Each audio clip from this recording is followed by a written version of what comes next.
Pemimpin Hamas di Qatar, Ghazi Hamad, menyatakan pihaknya siap melepaskan kendali atas jalur Gaza. Ia menegaskan Gaza adalah bagian sah dari Palestina dan tidak bisa dipisahkan. Hamad menegaskan Hamas tidak keberatan mundur dari kekuasaan Gaza. Ia juga mengungkap peristiwa lalu, di mana dirinya menjadi target serangan Israel pada 9 September di Doha, Qatar. Menurutnya, serangan itu bertujuan menggagalkan proses negosiasi. Terkait tahanan, Hamas menegaskan mendukung kesepakatan komprehensif yang mencangkup pembebasan semua warga Palestina yang ditahan Israel. Israel memperkirakan Hamas masih menahan 48 warga Israel dengan 20 diantaranya diyakini masih hidup. Pernyataan Hamad muncul bertepatan dengan rencana 21 poin Presiden Donald Trump untuk mengakhiri perang di Gaza. Rencana itu mencangkup pembentukan pemerintahan baru di Gaza tanpa Hamas, serta pasukan gabungan Arab dan Islam untuk keamanan. Hamas juga menanggapi pidato Netanyahu di PBB dengan menyebut walkout massal para diplomat sebagai bukti isolasi Israel di dunia internasional. Perdana Menteri Israel Benjamin Netanyahu berpidato di Majelis Umum PBB yang kosong setelah banyak delegasi melakukan aksi walkout Jumat 26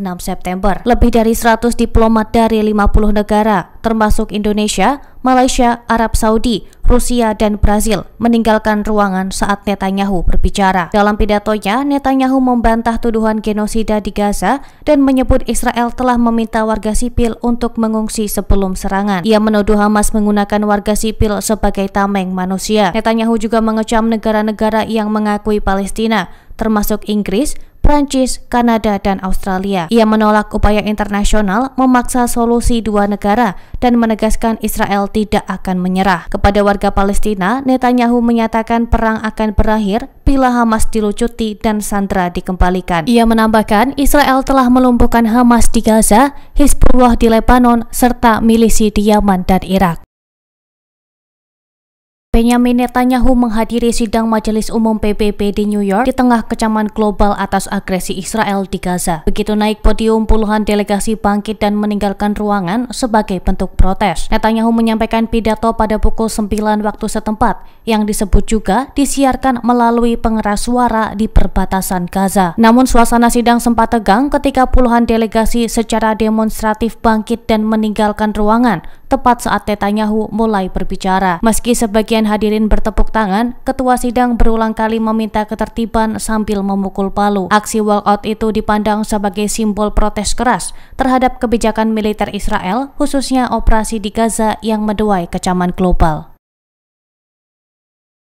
Amerika Serikat memutuskan mencabut visa Presiden Kolombia Gustavo Petro setelah pidatonya yang keras di sidang umum ke-80 PBB di New York pada Kamis 25 September. Departemen Luar Negeri Amerika Serikat menilai pidato Petro mengandung unsur hasutan dan dianggap membahayakan. Pernyataan resmi disampaikan melalui akun X pada Sabtu 27 September. Petro diketahui masih berada di New York untuk menghadiri rangkaian sidang. Dalam orasinya, Petro menyerukan agar prajurit Angkatan Darat Amerika menolak perintah Presiden Donald Trump dan meminta mereka mengutamakan perintah kemanusiaan, bukan kekerasan. Presiden Kolombia itu juga mengecam Trump dengan tuduhan terlibat genosida di Gaza. Ia bahkan menyerukan proses hukum internasional atas serangan rudal Amerika terhadap kapal yang diduga menyelundupkan narkoba di Karibia. Pidato Petro menjadi sorotan karena dinilai paling keras di antara para pemimpin dunia lainnya. Akibatnya, delegasi Amerika Serikat memilih meninggalkan ruang sidang ketika ia berbicara. Petro menyerukan intervensi bersenjata untuk membebaskan Palestina. Ia juga mengusulkan pembentukan tentara internasional guna melawan dominasi Amerika dan NATO. Selain itu, ia menuntut penyelidikan pidana terhadap Presiden Trump yang dituduh mengkriminalisasi kemiskinan dan migrasi.